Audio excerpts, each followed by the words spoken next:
All right, let's get this thing up. We'll get this thing rolling. We're going to talk about a lot of important stuff we see today in the crypto markets.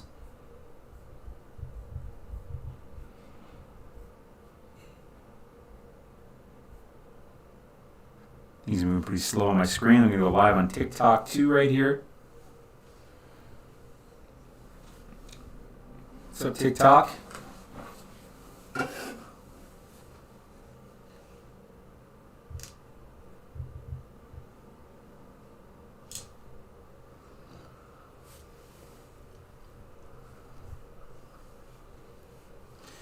What's up, everybody? We're going to dive into some charts here in a second.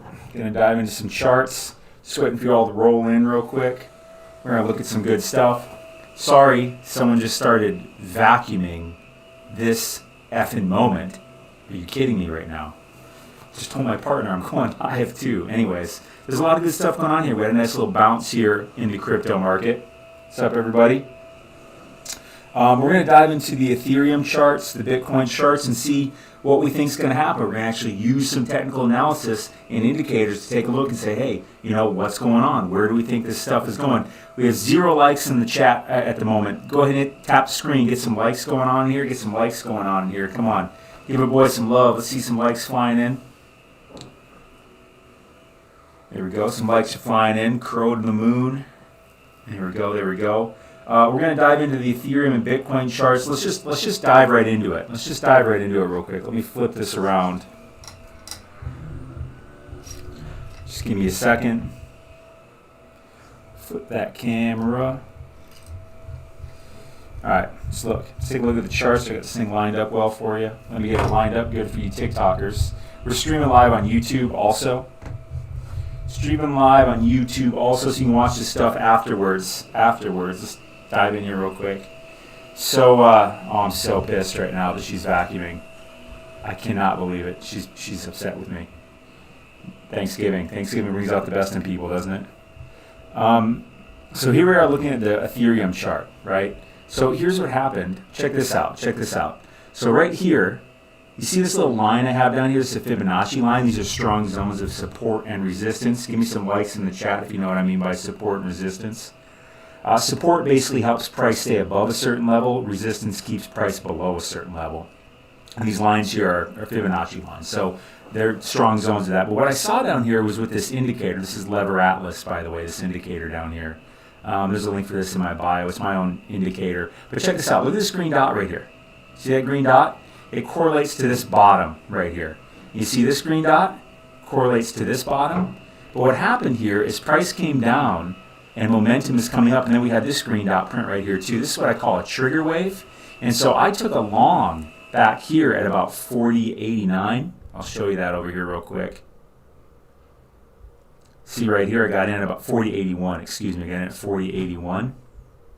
So I was like, this is definitely going to go up. I felt very confident that it was going to go up because all these signs lined up, right? Price was going down, and it kind of stabilized here going sideways, and we had Lever Atlas showing momentum, because that's really what Lever Atlas shows. This is momentum. Momentum was clearly going up. We had these dots going up. This right here, money flow was going up. There, it turned into green right there. And what happened, I woke up this morning and it was over 4,300. So that's pretty nice. It's a pretty nice gain there. I didn't put a whole lot in this trade.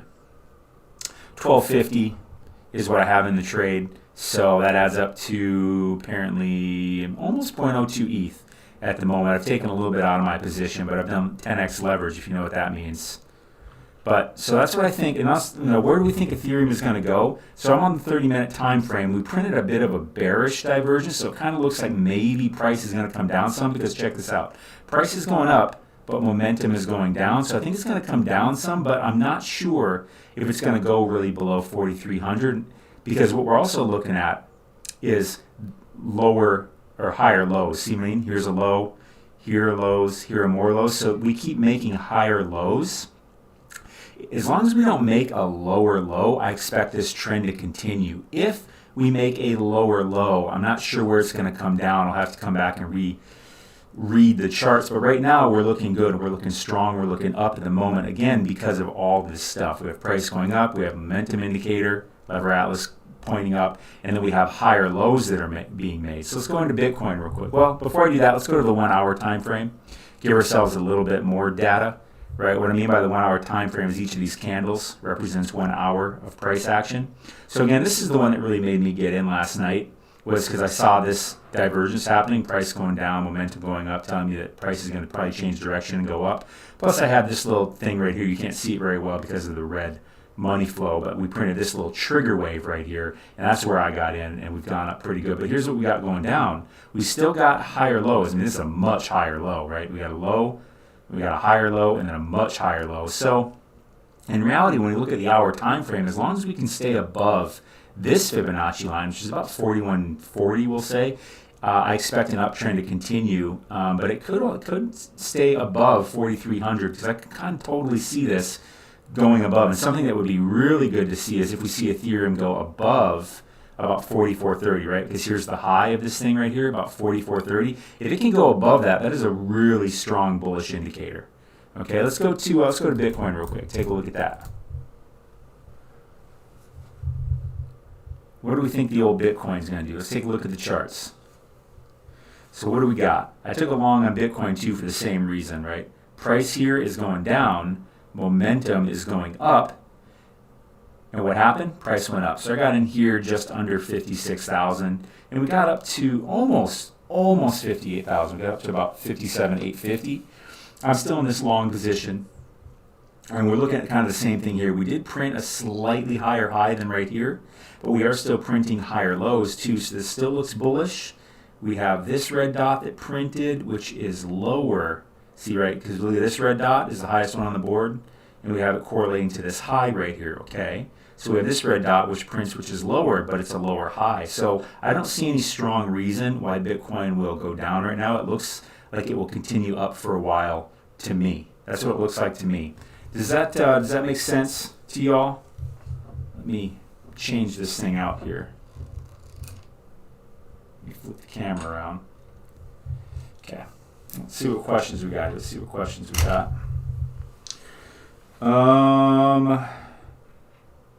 You're in Crow. Yeah, that's true. That's a good one. I like that. I'm still in a lot of alts right now.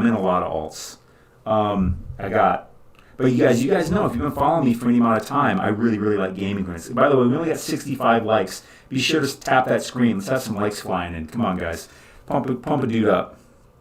Gonna start posting this kind of content. Good. It's got to get out there. Man. I mean, this is still so damn early for crypto. And the only thing that keeps it moving along is education, getting people involved, straight up. What do you think about Doge Elon coin? I think it's trash. I think it's absolute trash. Could you make money on it? Sure, but it's completely worthless. It's completely worthless and does nothing. Pro, on the other hand, that's crypto.com. So yeah, that's probably going to stick around for a while. You know what I mean? What is this other one? Shiba and Dot. I think Dot's a really good buy right now. I think Dot's. Let's look up Dot on the. You guys want to look up Dot? You want to look up Dot on the chart real quick? Want to take a look to see what we think is going to happen? Give me some ones. Tap some likes in there if you guys want to take a look at Dot, because Dot's one that's pretty damn interesting, I think. Let's take a look. I haven't looked at this chart yet, but that's one that's totally on my. Let me flip this around quick. Totally on my radar because I really like the price. What's that? $40? Yeah, if you can get it for $40 or less, I'm digging it, because Dot's just a super, super great project, especially with the parachains coming out. So we're on the 1 hour time frame. Let's zoom in a bit. Actually, let's make this bigger. Let's go over here. I'm going to pull this over because the folks on YouTube get kind of cut off sometimes. So what do we have? We had price going down, right? And we have momentum going up. So that makes a lot of sense that this thing turned around. Boy, it was all the way down here at 38. God, I should have bought some. 41. To me, it looks like kind of like Bitcoin and Ethereum. It looks like it should probably, 751 likes. That's awesome. Flying in. It looks to me like it should probably keep going up. It looks to me strong, right? I'm actually going to go all the way from over here, because this is the low. Well, really, this is the lowest one on the board. This is so goddamn far back now. God, you can just see the momentum, right? If we watch all this just going up, because it obviously came down, right? We had this red dot going down here, so we had price going up, right? Price going up, momentum going down, so the price came down, right? And this indicator, by the way, is Lever Atlas. There's a link for it in my bio.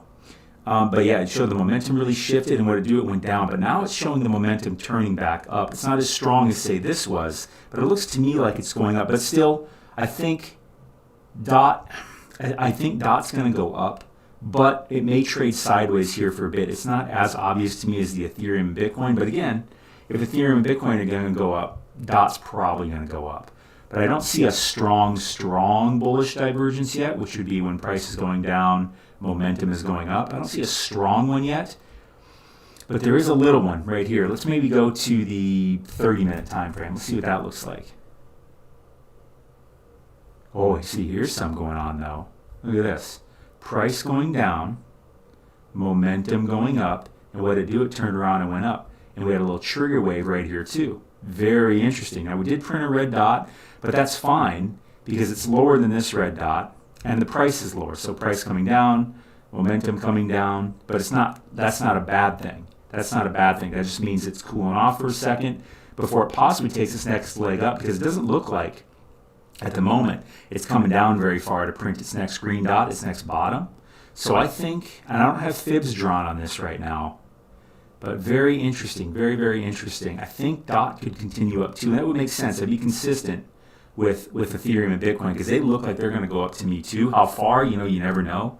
But again, it looks to me like with Polkadot, if we can see it break above this right here, because this is the high on the board, if we can see it break above about 43.55, 43.60, that seems like a pretty damn bullish move right there. If you see it go above that, I think we have some good room for it to come up to at least 45 to 50 bucks. But right now, it looks overall bullish to me, is what I would say. I would say it looks overall bullish.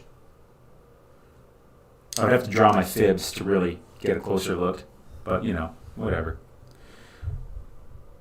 Catgirl, I have some Catgirl. I've had Catgirl for a while now. I've had Catgirl for a while. Not a ton. Like, I don't go chasing these meme coins like crazy. But, I have some Catgirl. Absolutely. And I'm just kind of sitting on it because I think it's one of those things like, listen, here's how it goes. Check this out.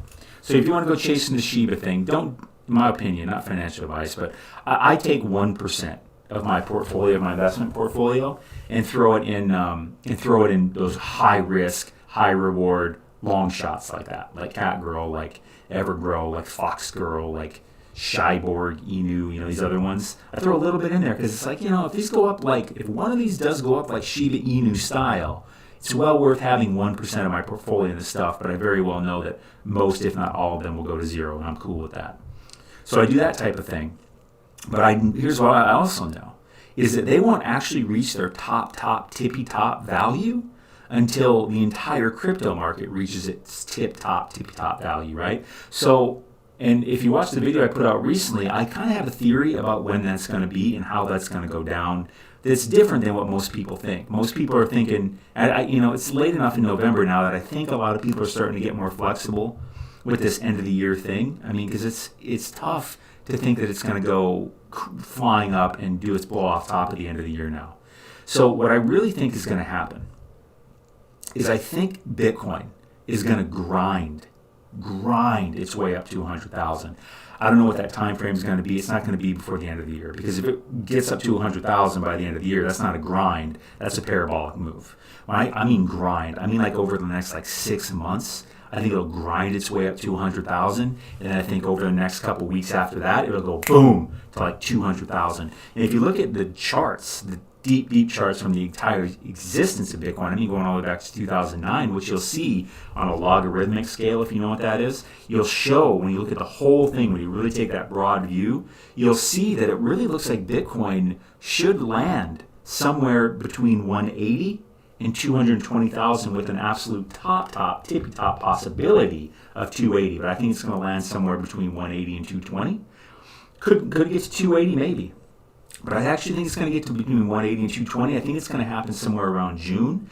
And because I also think that's when ETH 2.0 is actually going to come out. And I think all that's going to get coupled together to create absolute pandemonium. I think Bitcoin's going to hit 100,000 and ETH 2.0 is going to come out. It's going to create this massive nuclear bomb that's just going to shoot everything up over a matter of 2 weeks, and it's going to crash. We're going to enter the bear market. That's what I think is going to happen, right? That's what I think is going to happen.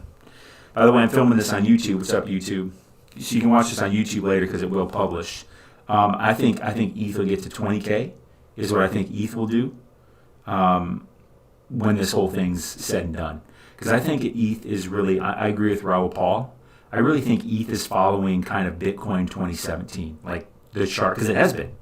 And I think something like Solana is following ETH 2017. And I think Bitcoin's in its own kind of category. But again, if you follow that logarithmic scale, it really looks like Bitcoin is going to, let me get another holder over here. It really looks to me like Bitcoin's going to hit 180 to 220. Not anytime soon. I think it's going to grind its way up to 100,000. And then when it does that,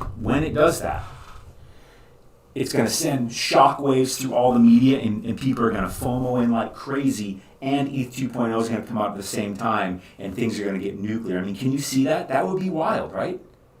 You could totally see that. But I would think ETH hits around. I would say 20, but now that I think about it, if I'm talking about Bitcoin, well, Bitcoin won't go up 4x; it'd go up about 3x. So you would think ETH would go up probably about 5. And so I'd say somewhere around 20 is where I think ETH would land, maybe 25, somewhere in there. And you know, I'm not going to show it all on here. It's just kind of too hard to do it when I'm doing dual live stream like this. But there's a lot of strong evidence. Again, I want to talk to you about a logarithmic scale. When you look at something on a logarithmic scale, it looks very different than a linear scale. Linear scale is like when you're just looking at things based on price instead of like their trend based on their So linear looks at things based on price. Logarithmic looks at things based on percentage, right? So when we're looking at a linear scale, linear chart, we're looking at moves based on price changes. But on a logarithmic scale, we're looking at moves based on percentages. So it looks very different. So we can really put something in terms of a much bigger move, a smoother thing, on a logarithmic scale from something that is worth way less than when it's worth way more. Bitcoin, when it's worth $100, to between Bitcoin being worth 69,000. But you can actually put it on this whole chart so you can actually see how it all goes together over time based on the percentages of moves. And that's where you start to see the flow in the chart and everything, and you see the different zones it really falls into that just stays in between its entire existence. And you're like, oh, that looks really, really interesting. Not to mention, you see the trend of the elongation of cycles. Every single cycle has been longer than the last. And not just by a little bit. I really think the last cycle was about 1,080 days. The last bull cycle from the bottom, from the very, very bottom to the very, very top. It's about 1,080 days, right? So that's what? That's almost 3 years. Not quite, but it's about 3 years almost. So I think now, how long is that, actually? Not 3 years, but 2.5 years. So I think, based on what we look at, based on the progression of elongations, I think, from what it looks like, my estimation is that this cycle will be about 25% longer than the last one. So I think it'll be around 1,300 days. And right now, we're over 1,000 days. From the very, very bottom to the very, very top. So I think we got another 200 plus days left, which would put us somewhere in about June, July. And that would also make sense with Ethereum 2.0 coming out by that time. Because I think there's a good chance that happens. And if you couple Bitcoin, say it's late May or early June, and Bitcoin hits 100,000, and Ethereum 2.0 comes out, things are going to go absolutely nuts, FOMO, hype, massiveness, and it's going to make everything go bananas, and it's going to blow off top. It's going to go from 100,000 to 200,000 in a matter of 2 weeks, and it's going to blow off, and we're going to enter the bear market. That seems like a very, very possible scenario to me based on everything I've been looking at, because it's been driving me nuts, because I'm like, Bitcoin's down at 55, 57 right now. I'm like, there's no way it gets to 100,000. Plus, I know what creates these blow-off tops is massive outperformance on expectation. Like at this point, everybody expects Bitcoin to get to 100,000. What most people don't expect is for it to get to 200,000. And just like in 2017, people kind of expected Bitcoin to get to 10,000. Like that was the hope. And then what happened? It got to 10,000. People went batshit crazy. And over 2 weeks, it went up to 20,000. And people were like, woo! And everyone just sold their bags. That's what happened. And then people walked away and cooled off, made a bunch of money, and then now we're in this cycle. That's the way everyone has ended, with that type of emotion, that type of mindset, that type of culture going on. And so 200,000 would create that type of thing, plus coupled up with this massive pressure buildup of ETH 2.0 coming out. And it seems very likely ETH 2.0 could come out in June. I got a lot of messages in here. Let's go back and look at some of these.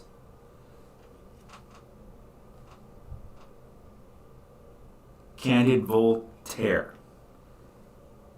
Who knows all? I don't know. Candid Voltaire. Are you guys?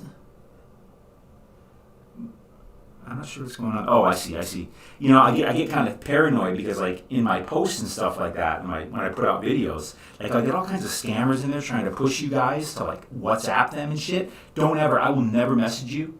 Don't ever fall for any of that crap. People, like, impersonate my name and everything and come in leave comments on my videos here on TikTok and on YouTube. Don't ever fall for that shit. I'm not going to message you, okay? Don't listen. I know people come in and try to say, hey, contact this person. They've done me really well. I'm so thankful for blah, blah. Don't listen to that shit. It's all scammy. You have 1 ETH you want to buy into Bitcoin but don't know what bottom is. We're nowhere, what bottom is. Where do you think Bitcoin will be in 4 years? That's a good question to ask yourself. Now me, I'm not buying Bitcoin right now. I'm not buying Bitcoin. I'm not buying Ethereum. I'm looking for things with much higher ROI. I buy most of my Bitcoin and Ethereum in the bear market because those are the safer things to buy and those are the great times to accumulate. So right now, I'm selling my Bitcoin. I've been selling my Bitcoin. I've been selling my Ethereum. This is what I do. This isn't financial advice. This isn't necessarily what you should do. But I've been moving into other things. Guess what? I bought Avalanche at $59 because I moved some of my profits from Bitcoin and Ethereum into smaller coins, into other altcoins with smaller market caps because the ROI potential is just a lot better.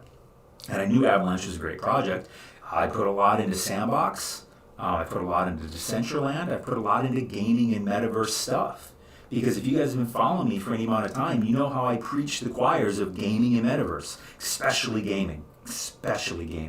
Because gaming is going to come to fruition. It's already coming to fruition. Metaverse is still a ways away from it being an actual usable product. It really is. But it's getting there. But gaming is just such an easier transition because online gaming is already a $100 billion plus thing in the world. So it's so easy for it to just evolve a little bit onto blockchain where it changes the user's experience big time because now they own, as NFTs, they own their in-game items.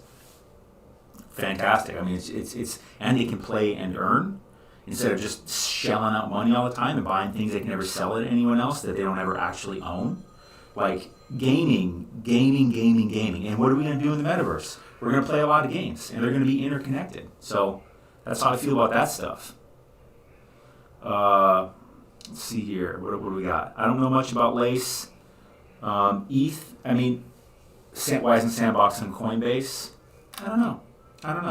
Decentraland is. Why isn't Sandbox on Coinbase? I don't know. But I don't use Coinbase. I use Voyager. I'm in the U.S. It's only in the U.S. There's a link for the link in my TikTok bio or on my website. You can find a link for Voyager. The reason I buy in Voyager is because when I buy and sell crypto, I don't pay any fees. And I get interest on my crypto. So it beats the shit out of Coinbase. It makes Coinbase look stupid. So I do almost all my buying and selling on spot on Voyager, and I just leave a lot of my stuff on there that I'm not trading with.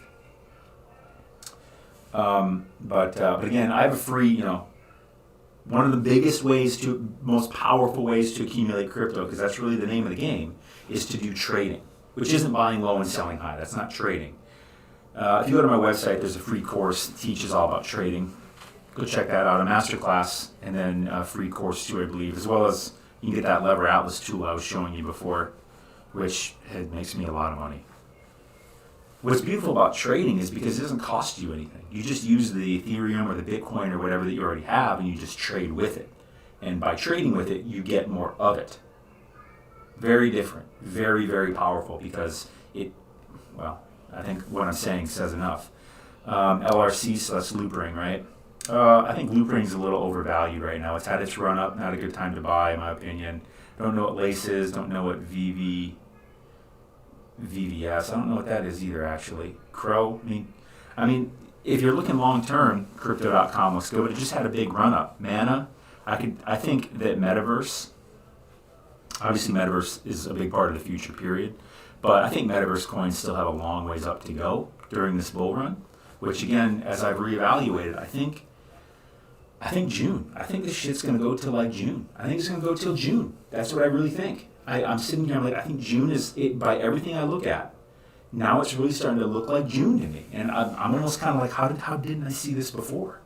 Main reason because I'm just clouded by every bull run has ended in December. But this, I don't think this one will. I think this one's gonna go till June, somewhere around there. Some new messages. Fetch AI. Fetch AI is a cool project. I have a little bit of that. Amp's a cool project. I have a little bit of that. Remark. I don't have any of that, but I've been looking at it. But again, the biggest thing I'm buying are gaming coins, right? So like Illuvium, Star Atlas, Sandbox, I guess counts for sure. What else? If you go to like coinmarketcap.com, you can, or CoinGecko, you can select category, and I would just select gaming and go through those and start doing your research. Because there's no substitute for doing your own research. There just isn't. Because when you go look at something and say, hey, this looks cool, and then you go check their Twitter account, and then you check their Discord and see what the following is like in there. If you see a game and it's only got 1,000 followers on Twitter, probably not the one to get in on. But if it's got like 20,000, 50,000, and plus if you look on CoinMarketCap, if the coin's been added to like 100,000 watch list, and you see that the Discord has like 50,000, 100,000 plus people, you know there's a community here. Because what you really want to look for in any coin, and we'll say gaming, of course, too, is community. Because it's the community that really drives the thing up, because you have evangelists out there promoting it, using it, promoting it, using it. So you want to find community, and where there's community, there's value. Welcome to crypto. On Litecoin, I will never buy Litecoin again in my life. Litecoin is absolutely useless to me. I think Litecoin is something that should be avoided literally for many, many, many other things. Quant's a good project. I have some Quant. It's been pissing me off because it just won't go up. But again, I'm not that concerned about it. But you know, when it gets into some profit, when it gets into the right price, I'll probably sell it and move it into something else. Probably gaming, because that's mostly what I buy. Do I think Cardano is going anywhere? I'm completely out of Cardano. I sold on my Cardano in the 2s, close to 3s, but the rest of it I sold around 220, 230, and I don't plan on buying any more Cardano unless they have some big announcement coming up. Because again, I'm just really into gaming coins right now, because I see them as of everything out in the crypto world, I think gaming coins have the best ROI potential. I'm going to say it over and over and over and over. Shiba, I'm never going to buy Shiba again. I bought Shiba, and I made my money on it and sold it, and it's done. Because how's it going to compete now? How's it going to compete? AMP to XLM. I don't have any stellar lumens. I have XRP, only because that price is so goddamn suppressed. And I would think, too, that case is over by June, right? Because whenever that goes over, that's going to be another big thing that drives everything up. So I'm just holding my XRP and waiting. Crow, where the next stop? That's good. That's a good question, right? Crypto.com, like, where is the next stop? Where is the next stop? Because it's been going up quite a damn bit. As you saw, if you've looked at the charts, Gala Games was the top gainer over the last week. Went up like 200%. Gala Games. What? Games. Games. Look into gaming coins. And then, of course, no matter what, go learn trading. Go to my website. There's a free masterclass for that, actually. Seriously, like all the questions you're asking me, I can't even tell you how almost irrelevant. Not that you're dumb or anything. I just can't tell you how irrelevant they are in terms of what you should be doing. Because I look at the whales. I look at smart money and see what they're doing, and then I do that. It's not like I'm so smart. I just watch the people that are doing the best, and I do what they do. And they're not interested so much in like stellar lumens or Litecoin or anything. They're doing trading to accumulate Bitcoin and Ethereum, and then they're investing in smart chains and gaming and metaverse. And they have been for quite a while. Before Zuckerberg ever decided to change the name to Meta, they were already buying metaverse and gaming, and so I was too. And they're still doing that. And smart chains. So that's why I had a big, have a big stake in Avalanche. Because I was like, this is, and Elrond. Because it's like, these are smart chains. And Luna. You just wait for Luna to go up, man. I think Luna and Dot are really good buys right now. They're smart contract platforms. I think Luna has just been kind of, I think it's coming. I think it's coming. And I think Theta is probably a good buy too. Not that that's a smart contract, but that's like, again, gaming. That's like the Steam of crypto, of blockchain gaming. Theta. HBAR is a good project. I'm just not that interested in this. Oasis. Yeah, Rose. Because that's gaming type stuff too. That's a good one. I wouldn't buy it right now because it just popped up so much. But that's a good one. Like, that's one, I can't buy them all, right? But that's one that I'd looked at, but I just never bought it. Now I'm like, oh shit. But that's the way it goes. Like, in gaming, you almost can't miss, kind of. Especially if you like do any amount of research. You've been in since 10. Good. What's it at right now? What's Oasis at right now? Yeah, definitely don't buy into a pump. Get ahead of it. Like, I like Wayne Gretzky's quote, right? He doesn't play where the puck is, he plays where the puck is gonna be. And the puck is gonna be, it's so obvious, gaming and metaverse. That's where it's gonna be. That's already where it's going now, but it's gonna keep going there. That's what I'm saying. Top 5 metaverse coins. Sandbox has by far and away been the one that I've been touting forever. And I've had it I had it since it was well under $1. And I don't plan on buying anymore now because it's like $5. And I have a decent bag of it, so I'll just let it keep growing. I've sold very little of it. I'm already guaranteed profit on it during this bull run. I'll probably just let the rest of it run because now after I've reanalyzed, I think that the bull market goes on until about June. That's what I'm guessing. Based on the logarithmic scale I've looked at and the history of the entire stretch of Bitcoin, I mean from its inception to now, when you look at its path, when you look at something that broadly, you can really kind of see things that you're like, how's it going to happen? Well, I don't know, but it seems to fit this pattern for its entire existence. So I'm going to go with that. Plus I see a lot of other good reasons. I could see ETH 2.0 coming out around June.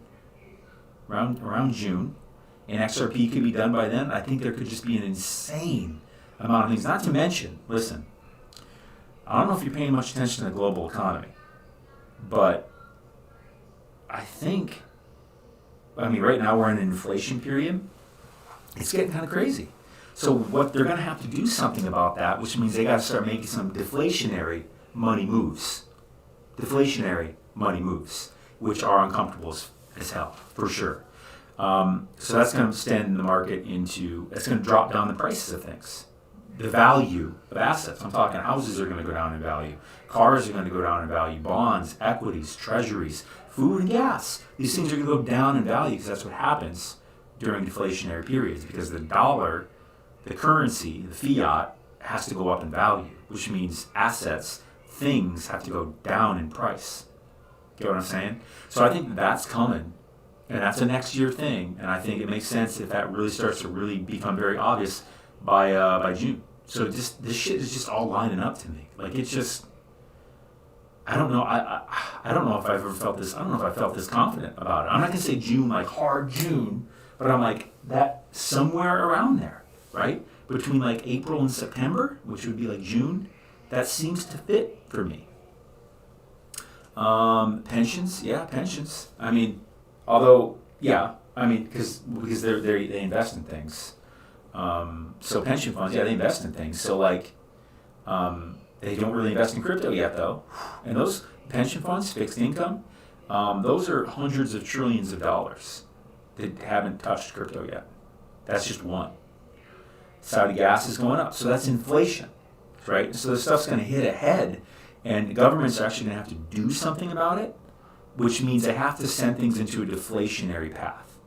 So they have to turn things around because the alternative is unacceptable. Completely can't do it, right? Because if all of a sudden you're paying $20, if you get into this, if you don't handle inflation, you head into hyperinflation. So you have to deflate things, which means you got to bring down the prices of things, which also means you have to bring down the value of things. Yes, they have to stop printing money. That's what they'll do. But listen, it's going to be uncomfortable because if you have a house, it's going to go down in value. If you have a car, it's going to go down in value. If you have investments, you have stocks, whatever you have, it's going to go down in value. Well, cash is actually going to become more valuable. So just know that. Don't get angry. Just realize, oh, we're heading into a deflationary period. I'm going to sell some shit because cash is actually going to be the thing you want to have so that you can buy these things at a deep discount because they will go up again, right? If a house right now is $500,000, it goes down to $300 in a couple years. That seems like a pretty good buy. But will we ever go back? We're crashing. Of course we will. This was what always happens. Some version of this is always what has happened. Turkey is heading into from what I see, some pretty nasty inflation. Interest rates would have to rise, right? If you're going into a deflationary period, interest rates have to rise. So that's what I'm saying, it's uncomfortable.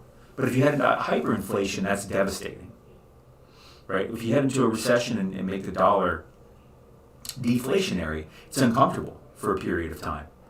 And that's why we avoid it and why they do QE, quantitative easing, which is just printing of money.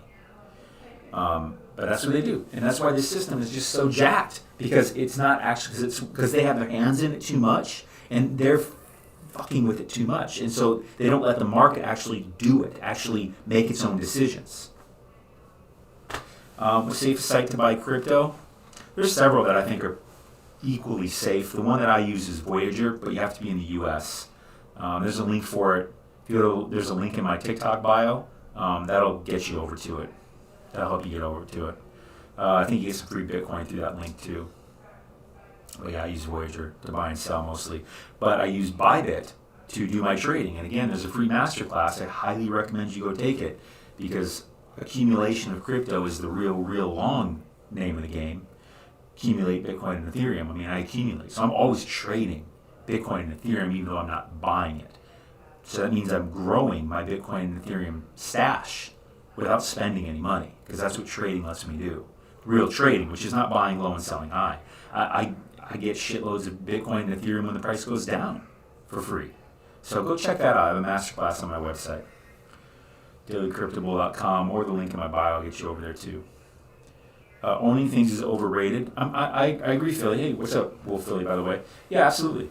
Listen to me. You shouldn't own your own house. You shouldn't own a house that you live in. You shouldn't own that. That's not a good investment. You should own an income-producing property. You should own like a duplex or an apartment building that produces income for you, and you should just rent. Because buying a house is not some wonderful investment. That's just what the financial services industry has taught us. It's a trick. If they want us to do it and they make it easy, it's because it benefits them. That's why. So owning your own house is not a good investment. It's really not. It's a huge liability, and it's hard to make money from it. Sure, it might go up in value, and you have equity in your house, but you're paying interest on it every month, right? So you buy a house for $200,000. I mean, you're going to end up, if you end up paying it off on a 30-year mortgage, you're going to end up paying $400,000 for that house. And maybe it's worth $6,000 after 30 years, so you make $200,000, cool. But then when you go to sell it, you got to pay taxes, you got to pay the realtor, you got to pay all this other stuff. So it's just like, you don't really make that much. There's just a lot better places to put it. Elron, I have a lot of Elron. I'm very happy with what that's done, and it was just so obvious to me. Again, Wayne Gretzky style, play where the puck's going to be, not where it is. Elron is a smart contract platform. Duh. Of course, smart money, whales, they're all investing in smart contract platforms, gaming, and metaverse. Those three things. So guess where I put everything? In there. And guess what tends to actually have the best track record? Those things. Stock market, I don't follow the stock market much, but it's going to crash eventually. My guess would be probably around when crypto crashes. Not because crypto leads it, because I just think everything's going to come to a head sometime around next summer. Because inflation is really happening, and that they're going to have to correct that. And to correct that, they have to send things into a deflationary period, or else the other alternatives to keep going up in inflation, and then you enter hyperinflation, and it just makes the dollar, or whatever currency you're going off of, which would be any of them, worthless. worthless because there's no way. So it has to go down. So it's uncomfortable to go down, but it's fucking devastating, apocalyptic to go up too high in terms of inflation.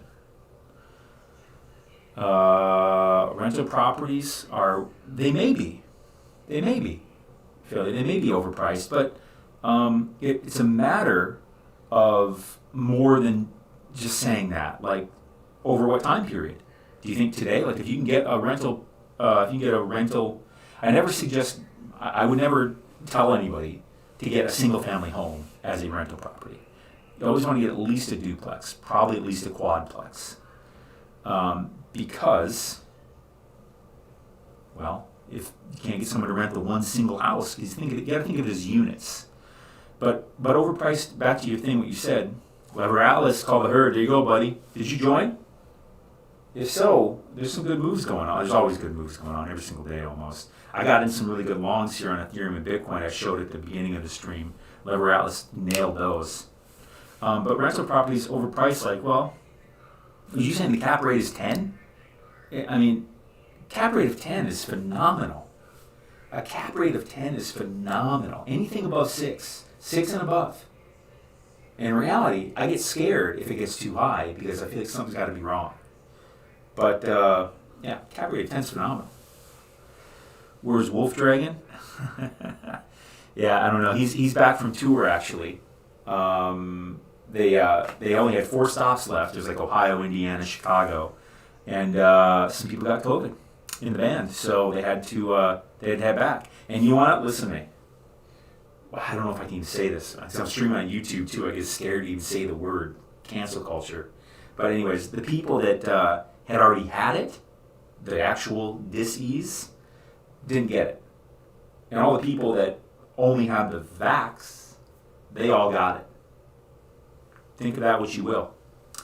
Yeah, they did come to Salt Lake. Yeah, that was like their second stop. Because they went to like South Dakota, Rapid, South Dakota, I think, and then Salt Lake and then Sacramento, and then a bunch of places after that. How much do you worry the market drops down? Not at all. I'm not worried that the market's down. And I'm not just saying that. Like, I'm not worried. I can't even tell you that I'm like, oh, what? I'm looking for a long. Like, I'd say, for people that don't do trading, I would say, yeah, this is the time to buy. Like, in the 50s, like, absolutely. And I don't care if it goes down lower. I don't care. Because I'm 100% confident that it's going to go up and go up beyond where it's already been.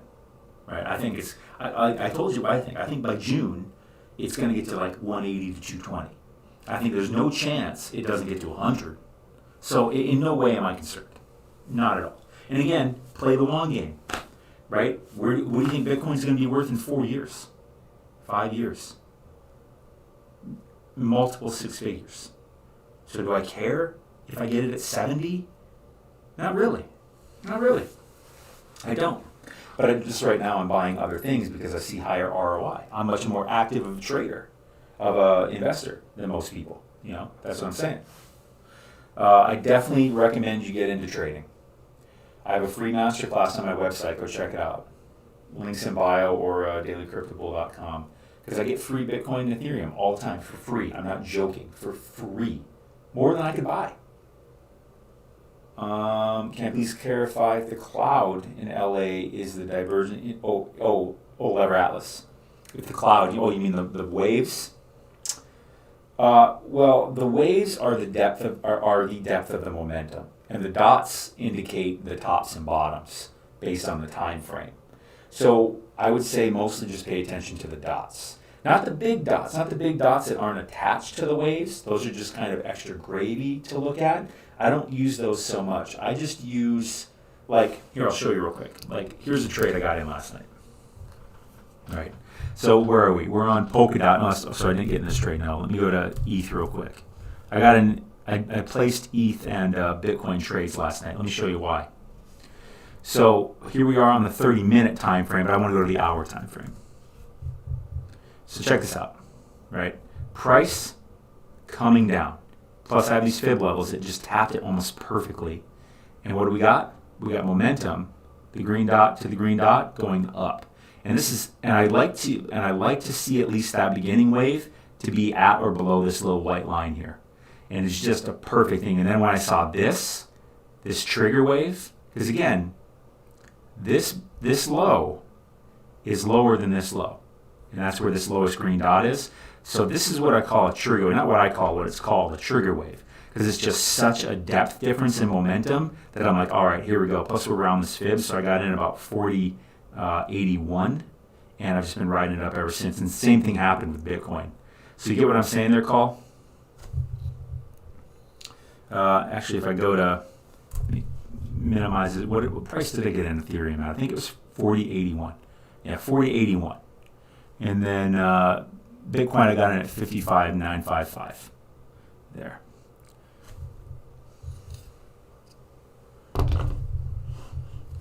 So yeah, you really want to look at the dots that are connected to the wave. And again, if anyone's wondering what that is, Cole's talking about Lever Atlas, that momentum indicator down there. You can go get a free trial of it actually on my website, and there's trading masterclasses, free course if you just take the free trial of Lever Atlas. Seriously, most powerful thing you can freaking do in crypto, I swear to God. Because it allows you to accumulate Bitcoin and Ethereum and other cryptos. Those are the names I focus on. You get them for free. You just use what you already have and you just trade with it. You don't spend more money. Yeah, so he calls in. And it's really as simple as I just showed you to use it. That's how easy it is to use. It really is. Now, I suggest you can start paper trading before that, which means you can use a test account. And you can just start using it to kind of get your gears with it, because it's a learnable skill. It's a skill you learn. And just because it's not dead like, oh, nailed it every single time. It's like you need to kind of understand what you're looking at a bit, and it takes just a little bit of practice.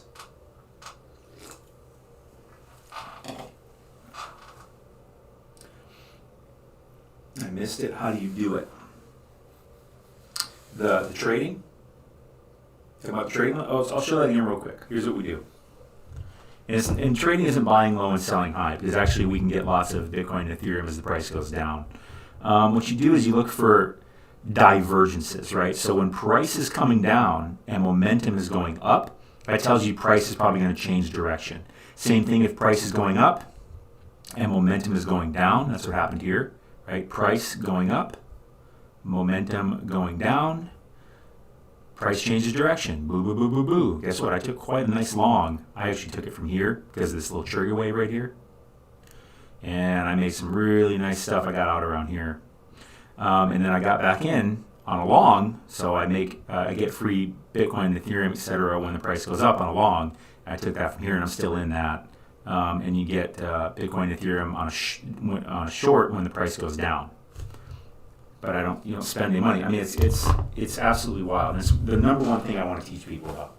It's the number one thing. Kevin Spacey. I get that sometimes. I absolutely do. Sometimes I see it, and most of the time I don't. But I get it enough that it must be there. Kevin Spacey. Kaiser Soze. But yeah, definitely. You know what, guys? Like for real, like. Go to my website or go to the link in my bio and go take the free masterclass on trading. Like, it's not buying low and selling high. It is, you will be in less than 1% of people that know this stuff. Seriously, like less than 1% of people in crypto do this. But yet it's the most, guess what that less than 1% does? They make the most, by far. So that's what smart money and whales do. I get some Russell Crowe once in a while too, and that's true. I think I get Kevin Spacey more than Russell Crowe, but I get that too. I'll take them both. I think they're both good actors. Russell Crowe's kind of a handsome fella. Kevin Spacey, very good actor. No, I don't believe in bots. I don't use bots. I don't trust them at all. I do manual. I definitely do manual. Just like I showed you. That's why this Lever Atlas, I created it to help me trade. That's why I originally created it. Because to me, it's just about finding the divergences and having a strong indicator that can do that. And then I just wait for the divergences. And then I draw Fibonacci lines too, which you can just do on the on TradingView. But I don't even necessarily need the Fibonacci lines. Those are just kind of to help me support my moves. But I still suggest doing them. But the divergences, with or without the Fibonacci lines, they just look pretty obvious, especially when you see a trigger wave come up like that. What was the other one? What was it? Divergence. Took divergence on AVAX or two. You know what? You guys want to look up Avalanche? Actually, let's look at Avalanche because I feel like Avalanche might have an opportunity. Let me pull it up real quick. Let's go to that one. So we get AVAX. So we're on the 1 hour time frame up here. 1 hour. Let's look. So we had these divergences, these bearish divergences printing. Very interesting. So we had this red dot is the highest one, it looks like. So it correlates to this top, and then we had another high and another high, but the dot went sideways and down, and then what happened? Price went down because that was a bearish divergence. And then what happened? We had another high. So again, this is much higher than this. Price is still coming up, and momentum's going down, and then it just went. Now, it looks to me like if we print a green dot right here, that is at least the beginnings of a bullish divergence and maybe a good time to get in. And it makes other sense too, because it's kind of lining up with this. I think it might come down to about here, so about 120. I think 120 might be the spot, but I feel very confident in Avalanche, period. I mean, if you're just spot buying, I would feel pretty good about it, period, anyways. But right here, it looks like we may get that, but I might be a little patient on that. Let's go to the 30 minutes, see what that looks like. It looks like we might, because you can see here how this green dot printed, and this wave has come all the way down. Now, it hasn't printed yet, but if it prints here, it will be a slight bullish divergence, price going down, momentum going up. But I think I'd be a little patient. I don't think it's ready for a big move yet. It could be, but I'd be patient with it. I'd probably wait for gosh, this trigger wave is really interesting. Maybe that is a good one to get in. I don't know if it goes down much lower than that, because again, if you line it up about here, 120, I think is a really strong support because of this over here. I think that's a really strong support. So I like AVAX right now. I wouldn't get in on a position yet. If I were just spot buying. I'd feel pretty good about that. But in a trading position, I think I'd wait a little bit to see what comes up, because I'm looking at those, because that's the thing too, is when you're doing trading, like there's always a lot of opportunities for trades coming up all the time. No reason to push it. For the masterclass, you just gotta email opt-in. That's all. And I don't send you spammy shit. I barely ever send an email anyways. There's just an email opt-in for the masterclass. It's free. Yeah, I did see that about India, but then I looked a little deeper into it, and it seems like actual people in India aren't that worried about it. And that shit happens. Like, it doesn't worry me, because I know, again, I try to share, like, my opinion is having a long-term vision, and it's just so obvious to me that I don't even care about these little things that pop up. They just are good for little quick moves in the market, you know? But to me, it's like, where do you think this stuff's going to be in 4 years? I don't think many people would have any doubt, unless they just literally know nothing about crypto or Bitcoin, etc. In 4 years, like, is there any doubt in your mind that Bitcoin and Ethereum and stuff are going to be worth a lot more than they're worth today? Probably not. So we just gotta expand our time horizons a little bit more, in general. The moment when I actually decided to do that, it changed everything for me. Because now I'm thinking about things in long-term moves instead of short-term gains. Not that I hold everything, I'm still very active. You know, I'm buying and selling stuff all the time, but about every move I make is based off of those long-term moves, right? So I've been selling Bitcoin and Ethereum to put them into smaller cap coins because the ROI is just bigger.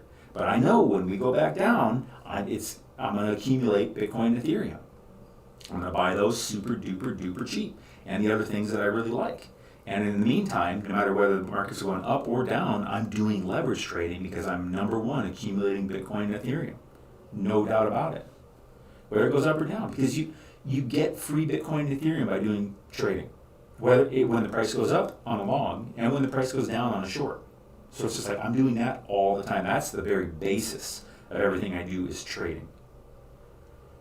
Building up that long-term bag. All I can, because eventually you're not even going to be able to buy this stuff. It's not going to be available anywhere. You're not going to be able to get Bitcoin anymore because no one's going to sell it. Seriously. And it's not that far away. Thank you, Midlife Crisis. Masterclass is free. It's good stuff. And then if you take me up on the free trial of Lever Atlas, you get the whole course. You get a whole course. It is a much more expanded version of the master class, much more in depth. That I normally charge $299 for, but you get it free, just for taking me up on the free trial, whether you stick with Lever Atlas or not. Bitcoin, I mean, like I said, I buy and sell, right? But like in my trading account, I don't sell that. I just keep growing that and growing that and growing that. So it's a divvying, right? It's really a splicing up in my portfolio, and I'm moving around of stuff a lot. Again, I'm way more active than most people because I do this every day, all day. But with Bitcoin and and Ethereum, the Bitcoin and Ethereum I have in my trading accounts. I have multiple trading accounts because because sometimes I want to get in a long and a short on Bitcoin or Ethereum, and you can't be in a long and a short on Ethereum in the same account. You can only be going one way. So I have to have multiple accounts. But anyways, all that I never move that. I just grow that and grow that and grow that. And so it also gives me a lot more freedom to feel better about selling the stuff I have in my wallets, to put it into other coins to grow. They have a higher ROI chance because portion of my Bitcoin and Ethereum is always over here, and I'm never going to sell that. I'm just growing it and growing it and growing it in my trading account. So that's my version of daily cost average, except for it costs me nothing to grow my bags, because that's what trading does. I have some money in Klima. I have some money in Klima. I like their concept. I think carbon credits are a really good play long term. Not even that long term, but we'll say long term. But I have most of my that rebase style stuff, that DeFi 2.0. The biggest investment I have is in Wonderland. Wonderland Time. Again, that's on the Avalanche network. I was unaware whales dumped a lot of Bitcoin in the past couple weeks. I'm unaware of that. If they do, here's what I'll say. It's in a move. Everything they do is to accumulate more Bitcoin. So just ask yourself, if they did dump, which I'm not sure they did, you'd have to show me some numbers because I'm completely unaware of that from everything I've seen. If they did, it's so that they can get more at a cheaper price. Staking crypto.com coin. I haven't looked into that. Right? I don't know. I'm a fan of staking. I don't like having locked up staking. Like if I'm going to stake, I want to be able to move it whenever I want. I never lock my stuff up. Like my brother, he went and locked up his Ethereum that he had on Coinbase. He went and locked it up in their ETH 2.0 staking thing. And I was like, don't do it, dude. Don't do it. But he did it. I should have said do it, and he would do it. You know what I'm saying? Like that's just the type of thing that goes on. Like if I say it, like if I say something, he'll do the opposite. But he staked it, and I was just stuck. And I'm like, shit, man. One positive thing is that I think that the market ends when ETH 2.0 comes out. So, big part of it, because all that ETH will become unstaked, people will sell the shit out of it because the price is going to be really high. So that's another big factor in all this dropping, like I was talking about. Someone asked me something about Wonderland.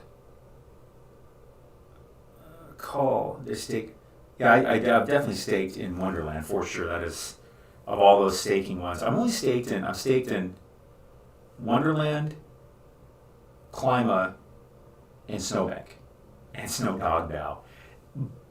Snowbank is a little bit. Snowdog DAO is way less, and Klima I have a little bit. Wonderland is where I have the biggest stake for sure. Because I've done my research, and I feel really confident about Wonderland and the team behind it.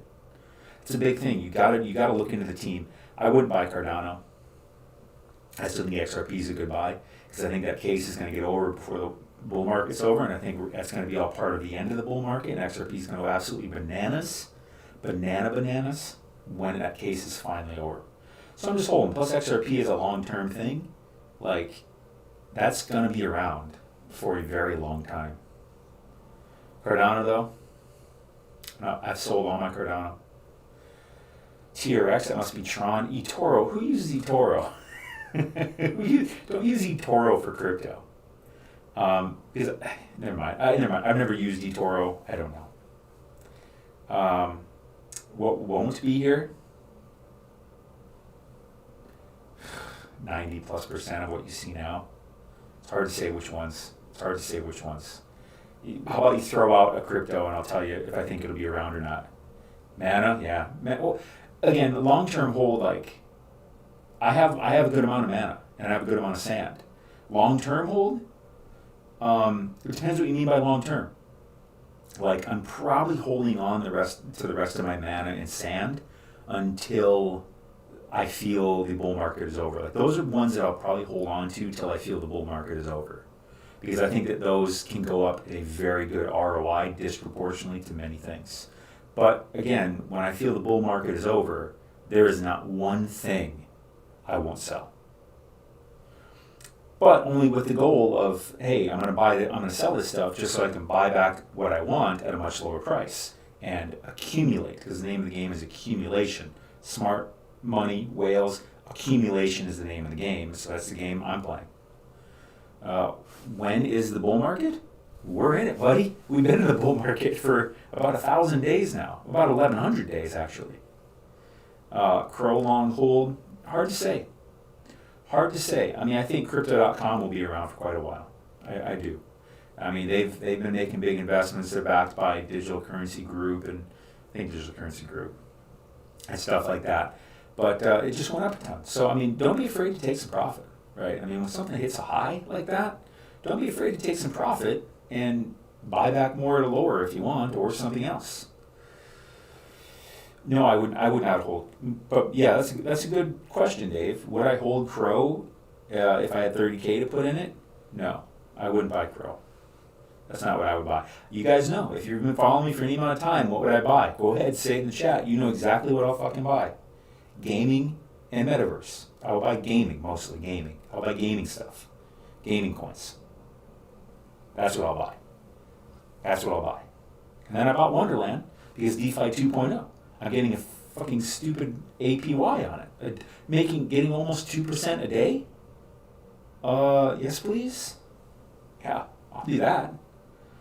So to me, I think the best, for me, this is what I'm getting in, right? Not financial advice, etc. But to me, the best things to get in are gaming, metaverse, but I like gaming more, and those rebase things like Wonderland, like Olympus DAO.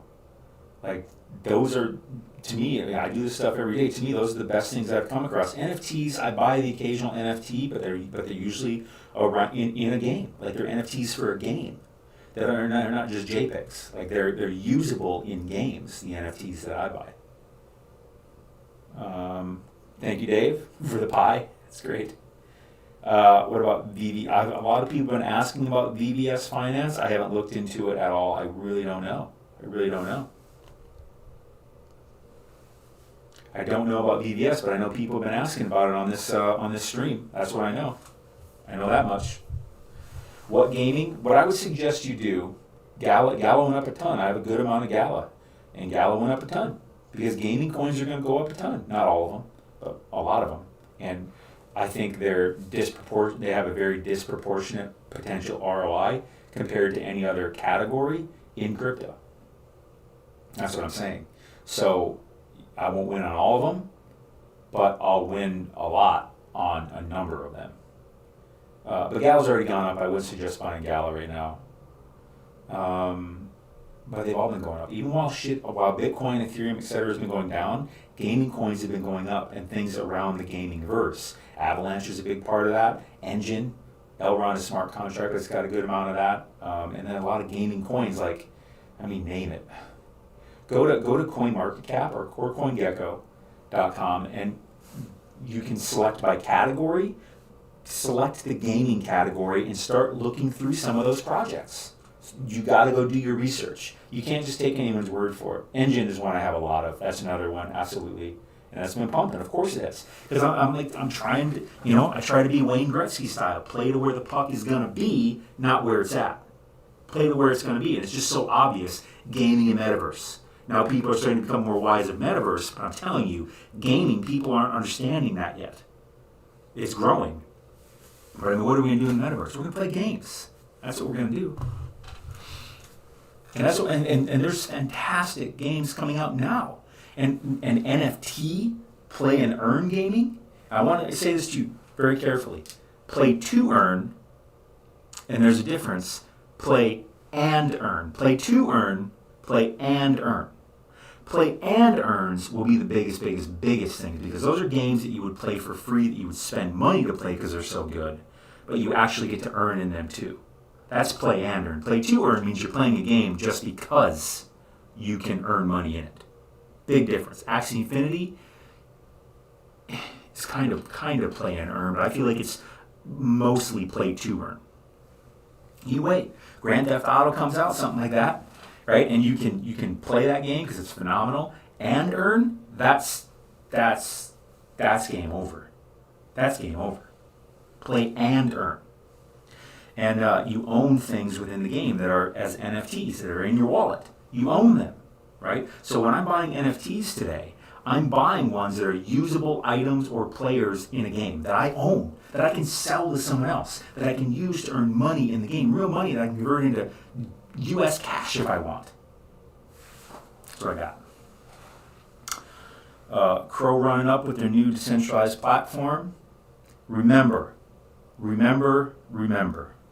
The 5th of November. No, remember. Hype. Buy the rumor. Sell that news, man. Everyone's talking about Crow. I haven't looked close at the chart, but to me, I'm feeling like Crow's a sell for now. I'm going to move that into something else. That's what I would probably do. But again, I have to look closer at the chart to say for sure. VR. Well, VR is, it's all a big part of the metaverse, but we're not there yet. And it's harder. It's a longer path to get. Let's start throwing in some likes, by the way. We're only at like 3,400 likes. Throw in some likes, see some fly in, give a guy some likes. What was I saying? But metaverse is just harder to create. It's a harder creation, right? We're further away from that reality than we are from having blockchain games, which is a much more simple transition from current online gaming to online blockchain gaming. It's just so much simpler. A lot of likes flying in. Thank you all. So like NFTs, I'm diversified, man. Of course, at the very core of everything I do is trading. Bitcoin and Ethereum trading. Because that's how I build my bags for the future of Bitcoin and Ethereum. Because I'm about as positive as anything I've ever been positive on in my life that Bitcoin and Ethereum will be here beyond my lifetime and grow in value the entire fucking time. So I'm building bags. So that's my trading. I do that. I'm in some Ethereum and Bitcoin trades right now, some longs, so I'm accumulating for free. Number one thing I do, you can go to my website and take a free masterclass on that stuff, link in bio, dailycryptobull.com. And I'm fully vested in gaming and NFT gaming in particular, and that whole thing, which also has a lot to do with the metaverse, but it's the first real creation, real development of and in the metaverse. Because the metaverse is still a ways away. Right, from it really, because if you put an Oculus on your head, you're not wearing an Oculus for very long. It becomes uncomfortable, and I don't think they have the optics right yet either. Because I was trying to ride a roller coaster on one, and I was going to throw up, and that's been a lot of people's experience. So they're still a ways away before we get to Ready Player One style. And Ready Player One's not really. It's going to be better than that because there's going to be multiple metaverses that all intersect with each other. Instead of just one company, but that's what Zuckerberg wants. But it's going to get rejected. It's going to get used because of their massive user base, but it's going to get rejected. It's not going to be the most popular one. If I move coins to a wallet, will it grow or stay the same? If you use Voyager, something like Voyager, the link in my bio, there's a link for that. But you got to be in the U.S. If you leave it in your wallet on Voyager, it grows interest, so you get paid interest on the first of every month for most of your cryptos. So that's where the crypto that I'm not moving, that's where I have it sitting until I'm ready to do something with it, like sell it or convert it or go buy an NFT or something like that. Boy, Thanksgiving's on Thursday. If you all live in the U.S., you know what I'm talking about. It's crazy to me. Like, it doesn't feel like it. It doesn't feel like it to me. Ooh, call the herd. Throw some confetti. Thanks, buddy. But yeah, but listen, guys, go to my website, link in bio, dailycryptobull.com. Take the free masterclass on trading. Like, once you start trading, you won't be chasing the next coin to 2x. You'll realize how silly that, not kind of how silly that is, kind of. Because it's like, the main thing you should be doing is accumulating the stuff you want long term, which is Bitcoin and Ethereum, in my opinion. Those are the things you want to accumulate, because that's what smart money does. That's what they're doing. That's why I'm doing it, because, that's what they're doing? Oh, well, that's what I'm going to do. And it makes so much sense. And then gaming coins, like, they're still so undervalued. We're still so early. The entire market cap of, like, gaming coins right now is, like, of all of them combined, is like 43 billion in crypto, in blockchain. So that's like nothing, because gaming as a category is going to far surpass Bitcoin's market cap. So we got a trillion plus to go for sure. And it's going to be faster than anything else. Like, it's the thing, it's the horse I bet on. It's the horse I'm betting on in all of crypto currently. Will I put a larger portion of my portfolio into something else in years to come? Sure, if it makes sense. But right now, gaming is what makes sense. And not just right now, like for the foreseeable next several years, and probably even going forward after that. Because then I'll move more into metaverse. Like bear market, I'll be looking at gaming and metaverse, because it's just so obvious. And then other DeFi things too. But with DeFi, like Wonderland, Olympus DAO, stuff like that, I just kind of let it sit, so I don't have to do much there. I need to be more stimulated, so I gotta go buy stuff. So where you hold it doesn't matter. No, it does, because you want safety. But you also, wherever you hold it, you want to get interest. If you're not holding it in cold storage, which means offline, I don't know, like a ledger or something, you want to have it somewhere where it gets interest. Because given the option of, well, I can store it here and I get no interest, or I can store it here and I get interest, you're going to get interest. You're going to want interest. Store it where it gets interest.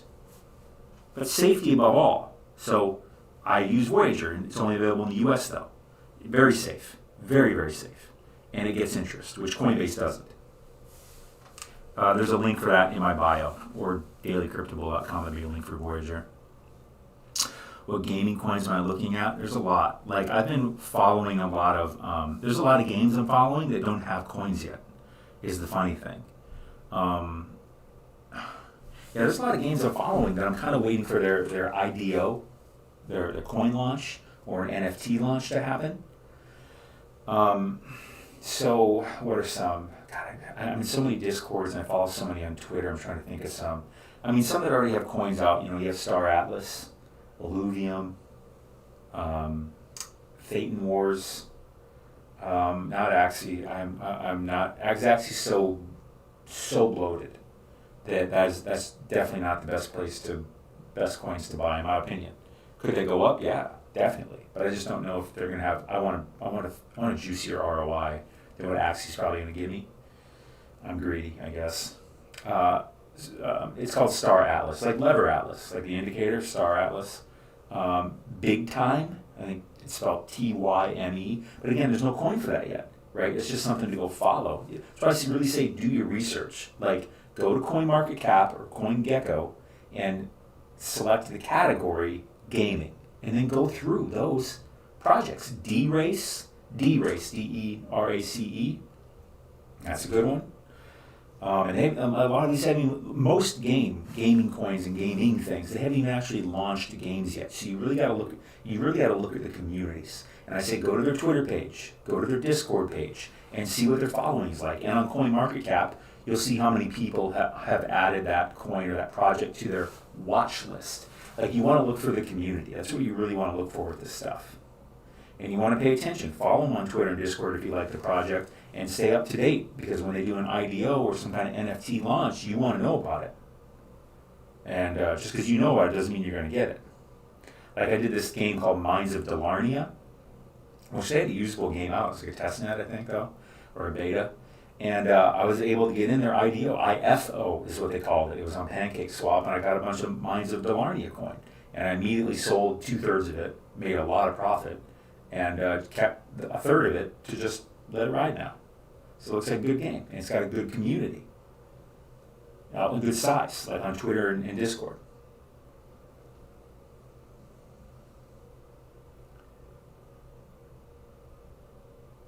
But in between a wallet and a site, if all else is equal, no different. Am I wrong? Yeah, I mean, when you have it on a site, you have it on a wallet. I mean, wherever you, like on Coinbase or Voyager, the where you have your Bitcoin or your Ethereum, that is a wallet. Big time. Yeah, but I think it's TYME. Yeah, that's going to be a really, really big one. That's like a AAA studio type thing. But, they're not out on that. MTV, music television. I don't have any thoughts on MTV. UFO, Altura, I have some Altura. Some fucking how, I don't have UFO. I don't know how I don't have UFO, but I just keep constantly, I can't even tell you how many times I've been like, I gotta go get some UFO. And I just don't. Not because I don't want to, because I just forget. And I forget, and I forget, and I forget. It's not like you go on Coinbase and buy it, or Voyager. So I gotta do something. But I have Altura. I have a good amount of Altura, because Altura is fundamentally for blockchain gaming going forward. It makes sense because it's going to be the thing that really helps build bridges to bring your NFTs into multiple different games, right? Kind of like Chainlink is for crossover cryptos, crypto chains, like smart contract chains. UFO, I don't know what chain it's on. Good question. Might be its own. I don't know. No, it's probably not. I don't know what UFO's on actually. But you bring up a good point because listen, go look. That's a good thing to look at because go see. Okay, I'm seeing a lot of games on these particular chains. What other projects are in those games? Really use CoinMarketCap and CoinGecko to your advantage. There's a lot more in there on those sites than you think. Like you can go look at the entire Polkadot ecosystem and see all the coins in it the CoinMarket has. You can go see the whole engine, the whole Cosmos, the whole Ethereum. You can go see all these different projects that are in it.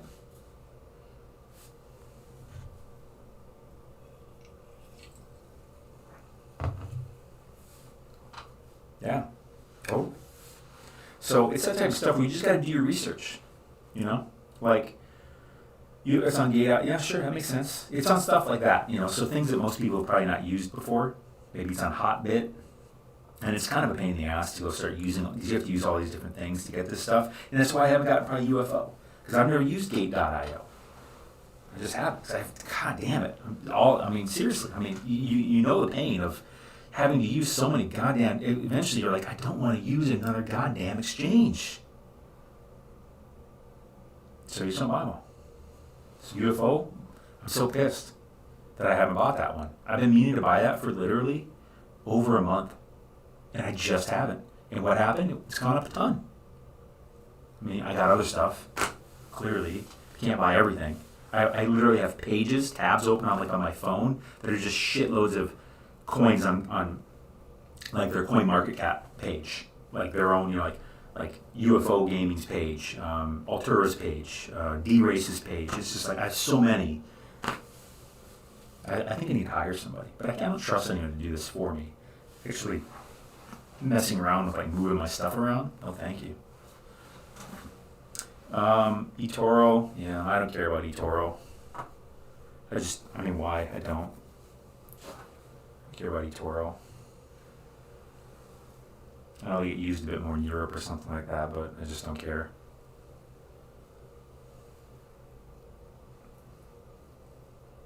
Other questions? Probably gonna hop off here pretty soon. Hey, do me a favor, hit the share button. Share this stream. Go ahead and share this stream. That'd be really awesome. There's no set hours that I go live. I just kind of go when I feel like it. Today I had a little time. I got a meeting with someone over at Bybit in a little bit. I had some time to kill here. I'm like, I haven't gone live in about a week, so how about I go live? I haven't gone live in probably over a week, actually. I just kind of do when I do, but it's usually middle. I'm on Pacific Standard Time, so it's usually, probably if I do, it's probably sometime in the afternoon Pacific Standard Time. But definitely go take my masterclass. It's free. And take me up on the Trial Lever Atlas too. It's free, and you'll get a whole free course with that. So, link in bio, dailycryptobull.com. Either will work.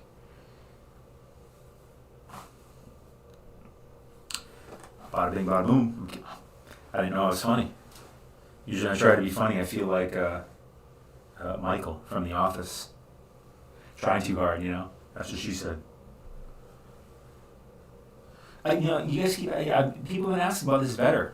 I don't know of it. No, I don't. I do not. Is it a gaming coin? If it's a gaming coin, I'm really interested. If not, probably not. Because you can't pay attention. That's one thing, is you can't pay attention to everything. Listen to me. You can't. You just can't. You gotta pick a vertical, really. And I've narrowed it down to gaming and metaverse. Really, gaming is what I really, really, really spend the most. And I'm not a gamer. I don't play games. I don't have a PlayStation or an Xbox. I never have. Well, I had a PlayStation when I was in high school, but I don't play that stuff. I just realized how big the opportunity is, and that's why I'm in it.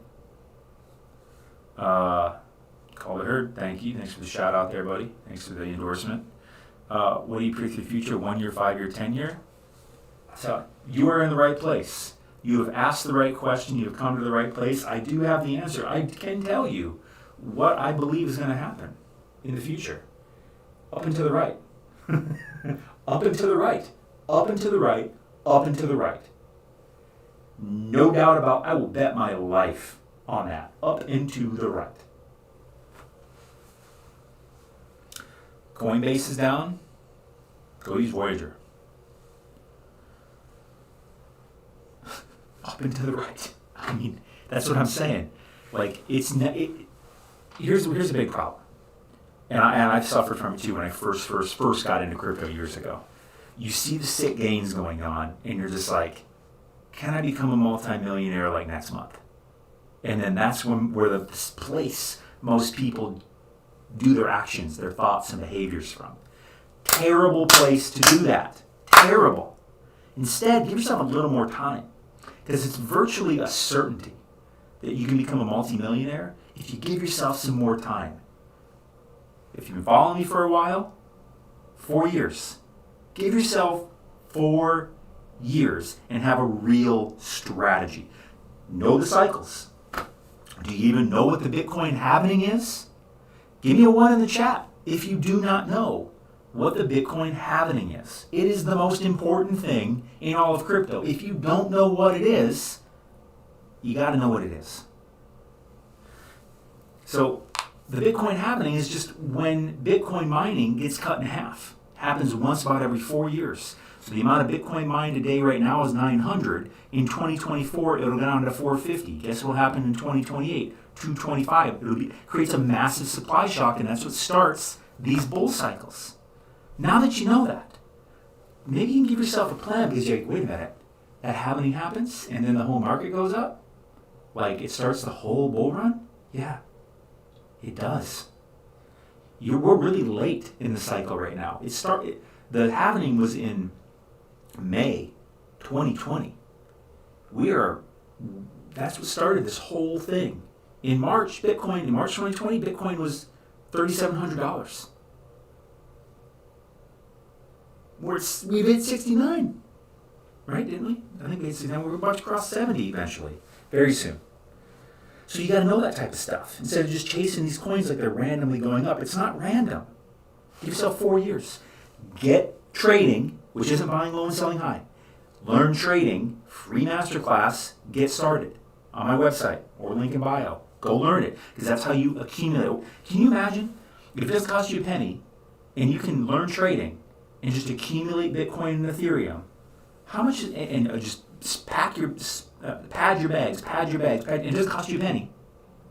In 4 years, when we'll be at this point in the next bull cycle, like where we are today, we will be at this point, this exact point, asking these same fucking questions in the next bull cycle. Well, what price do you think Bitcoin is going to be at this point in the next bull cycle?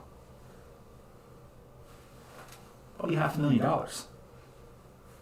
So if you know that, and it's not like a guess.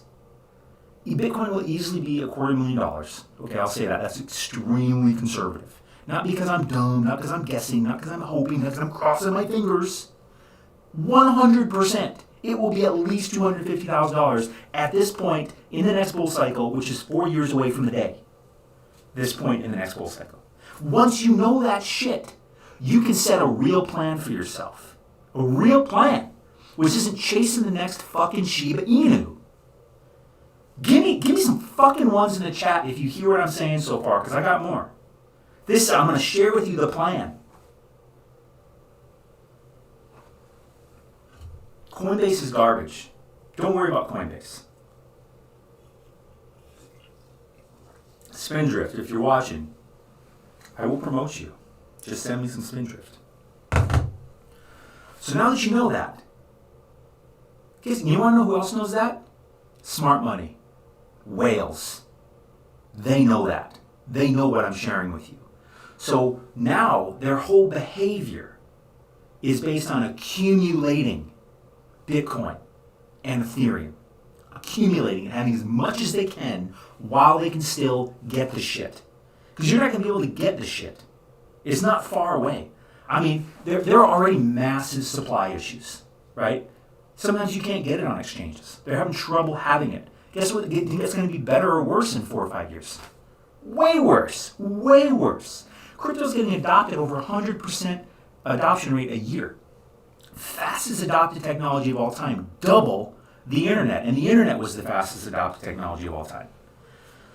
So your goal is to accumulate. And the best way to accumulate is through trading, right? That's where I get my Bitcoin, Ethereum. That's where I'm building those bags. The other Bitcoin, Ethereum I have on Voyager, and not on Coinbase, it's on Voyager. I sell it when it gets to certain points. And I buy other lower cap stuff only so I can build up more money to buy more Bitcoin, Ethereum when the price goes down. That's it. And if you just repeat that strategy, have that goal, get as much Bitcoin, Ethereum as I can. Build, build, build, build. Stack my bag, stack my bag, stack my bag. If you just can fucking focus on that for 4 years, it is virtually a certainty you are a multimillionaire. Virtually a certainty. But 99% of people, even I tell them this, they're not going to do it. Because they're going to keep chasing the next fucking Shiba Inu, buying that lottery ticket, hoping this is the one. Gonna get rich tomorrow. I mean, it's okay. I take 1% of my portfolio and I put it in those super long shots like that. Like your cat girl, your fox girl, your Shibor Inu, your Floki Inu. I throw 1% in that and I just forget about it. And I spend my time trading, which is accumulating Bitcoin and Ethereum. It doesn't cost me a penny. And I get the shit whether it goes up or down. It's amazing. And I move and I sell, and I have another portion of my Bitcoin, Ethereum, and my other cryptos that I actually use to sell. I sell high, and I buy other things that I think have better ROI potential, depending on what phase of the cycle we're in. We're deep into the bull cycle. Deep. I'm not buying any Bitcoin or Ethereum because basically everything else has a better ROI than those two. So I'm going to sell those and move them into the things that can move it better. But I'm not just going to buy anything. What category? I'm extra greedy. What category has the highest ROI potential? Fucking gaming and metaverse. And I've been saying that forever, before Zuck ever came out and said, hey, we're changing Facebook to Meta. My shit went up a lot. And those of you that have been listening to me, your shit went up a lot. So it's that type of stuff. Gaming and metaverse are clearly the biggest fucking those are going to be the first things to go truly mainstream with blockchain technology, crypto. That's what I got. And so the NFTs, so it's a diversification too, but the main thing is focused around accumulating Bitcoin and Ethereum. Main thing. And no stronger way to do that than trading. And then the Bitcoin and Ethereum I'm not trading and not selling, I have on Voyager because it accumulates interest. So again, I'm accumulating more and it's not costing me anything. There's not a best game in crypto. There's just not. Depends on what you want to do. Thank you for the music note. There's just not a best game in crypto. There's just not. Do your research. I like D-Race. There's too many to list because I think you can get a fucking ridiculous ROI on many of them. Many of them. A lot of them that I'm following, again, they haven't even launched let a coin or an NFT, let alone a game yet. But the communities are strong. So when they do, the shit has a lot of value already built in because there's a community already around it. A solid, frothy, high-numbered community. Like, go look at Illuvi. I'm sure they have a coin now. They have a coin. But they don't have a game. Star Atlas doesn't have a game. What was this one? I bought this NFT the other day on a game called Cypher. Bought an NFT. It's a player that's usable in the game is what the NFT is, and I own it. And they don't have a game yet. That was their NFT launch. So I bought a fucking NFT. Now it's something I have that has real value. So it's a diversification too. But make no qualms about it. My main goal is accumulation of Bitcoin and Ethereum.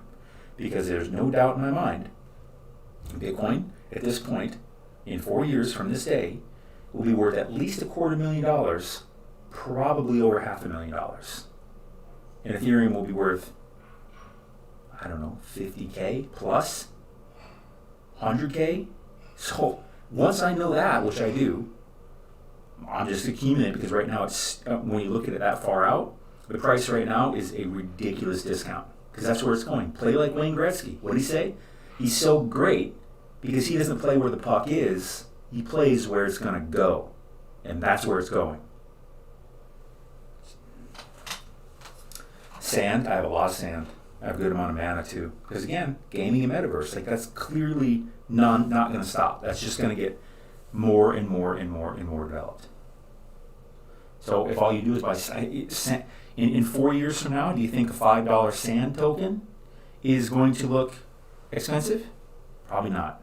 Probably not. Plus Animoca Brands, which is behind the sandbox, I will basically buy anything Animoca Brands puts out. I will anything they put out, I'm in on. Because Yatsu, the founder, the CEO of Animoca, he just knows exactly where all this is going, and he is the forefront pioneer of this stuff. He understands it more than anybody. Animoca, Animoca. Hero, I have Hero. That's Meta Hero, right? I have some Hero. Where's it going to go exactly? I don't know. You're welcome, laugh out loud, Steve-O. Oh, I love Steve-O, by the way. I like that guy. I'd really like to meet that guy. Steve-O from Jackass. There's a new Jackass movie coming out, too. Jackass Forever. I'll definitely be watching that. So funny. Love those guys. VeChain will be worth a lot more in 4 years than it is today. I have a lot of VeChain, too. Chainlink, I have a lot of Chainlink. Because that's going to be worth a lot more. Because these are to me solidified. Like VeChain has won the shipping and logistics game in blockchain. They've won it. Nothing is even close. Chainlink, they've won. And they are completely indispensable towards the future of crypto. Quant, I have some Quant, but they're not indispensable towards the future of crypto. Quant may be gone in 4 years. I don't know. I think Polygon will still be around. So I have a good amount of Matic, Polygon.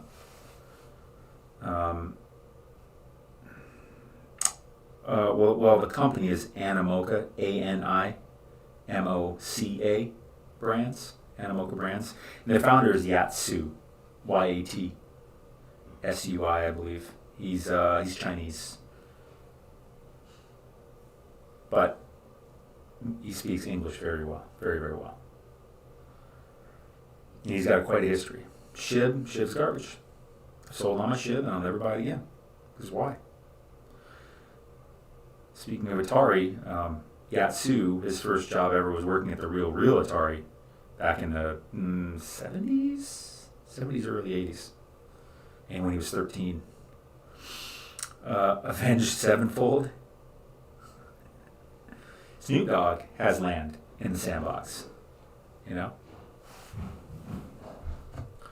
Snoop Dogg, he's a good businessman. He really is.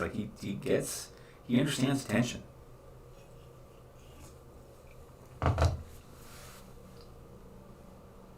What time is it? Anyone got the time? What time we got here? 4:50. I'm gonna have to hop off here pretty soon. I gotta call someone to buy it in about an hour. Yeah. Snoop gets shit. He just does. I mean, he gets attention. He understands attention. if you understand where the attention is and where it's going to be, like, he just puts himself in the right spot. Behind the selling of SHIB, because it is by far not the best thing to have. That's why it doesn't have any use, no utility.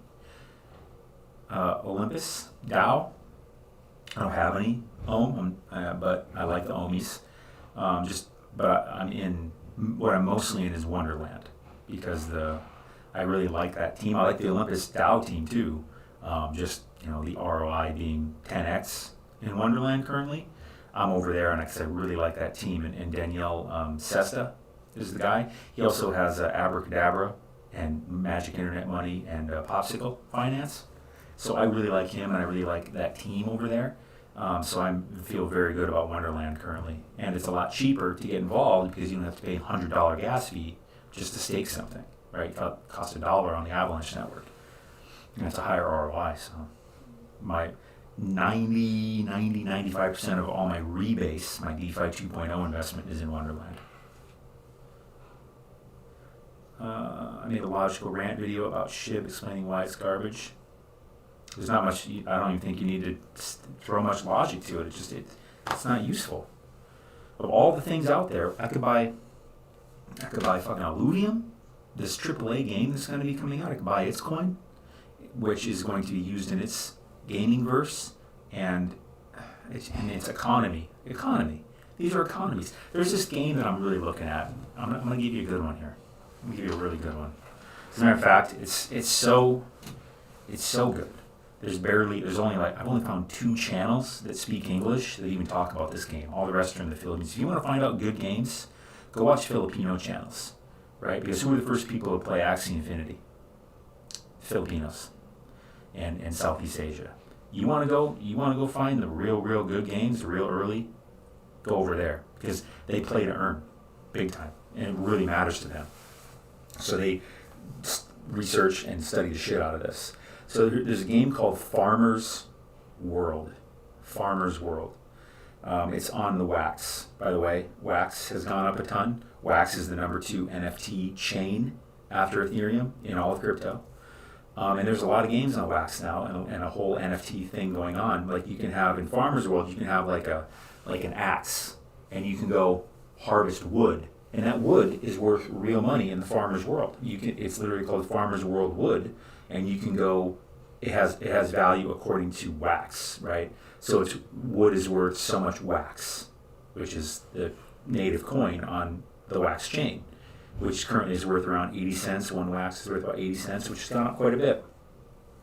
There's also Farmer's World Gold and Farmer's World Food.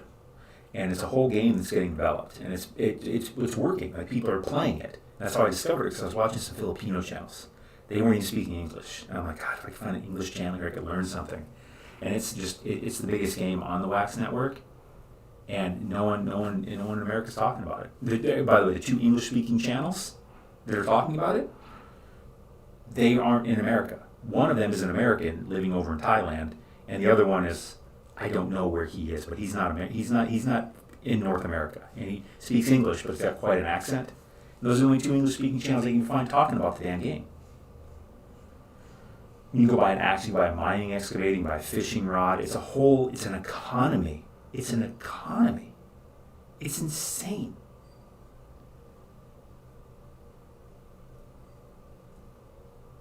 And this is where we're going, and it's still to say it's early is an understatement. Actually, or maybe I mean overstatement. It's an overstatement, whatever. You get what I'm saying? Like, early is not a strong enough term for how early we are.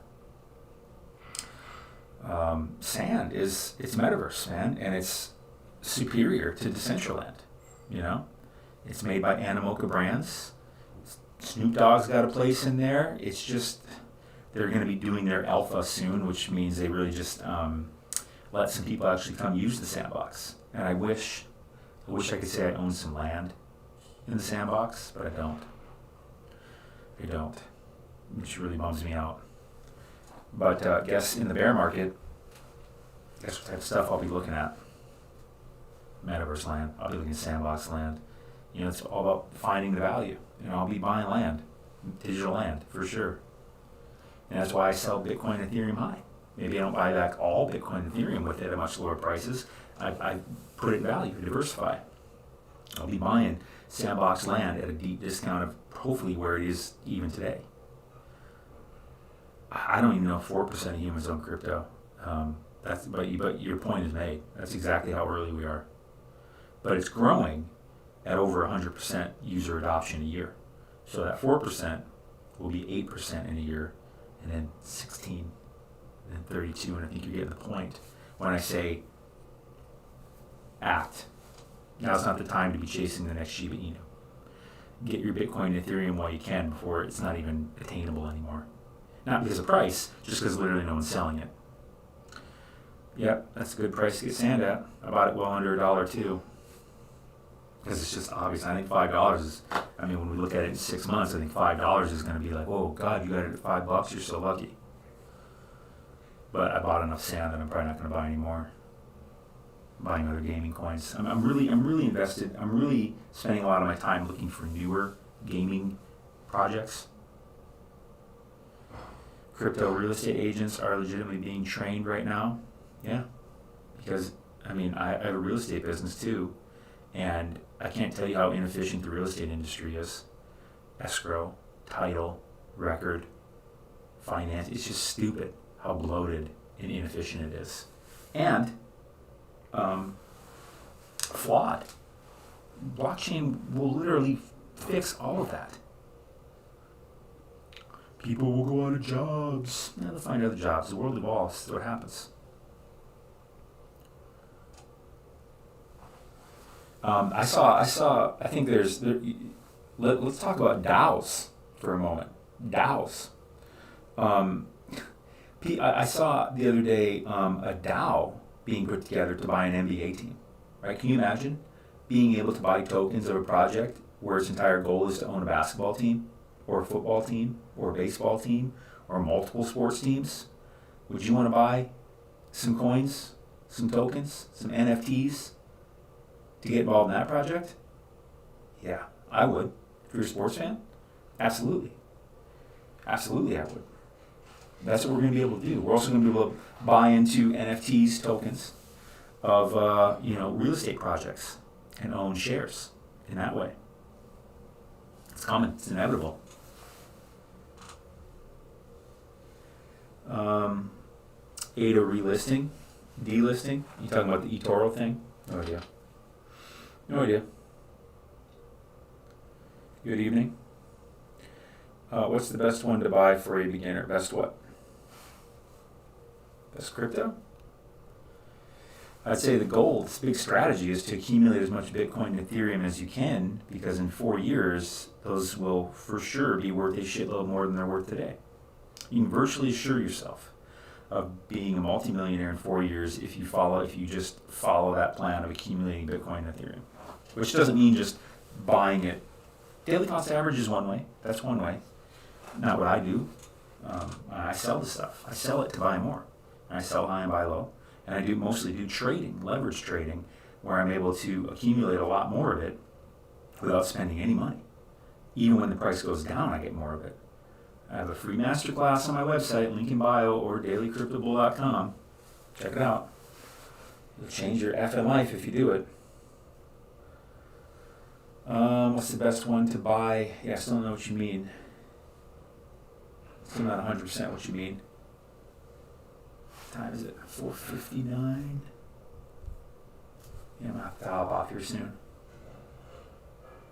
Last questions. Throw in some last questions.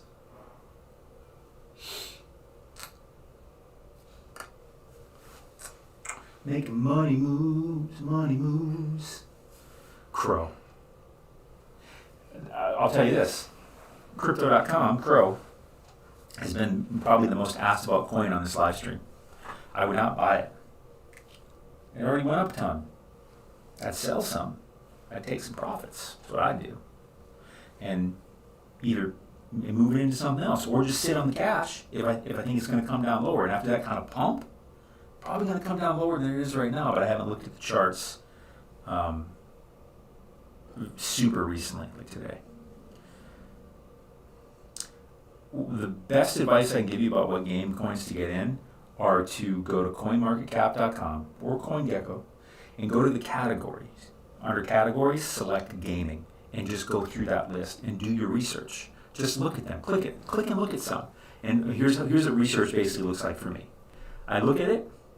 When I click on them on CoinMarketCap, it'll go to their page, that coin, and there'll be a thing up there that says how many. It'll be watch list. Check out the watch list. How big is the watch list, right?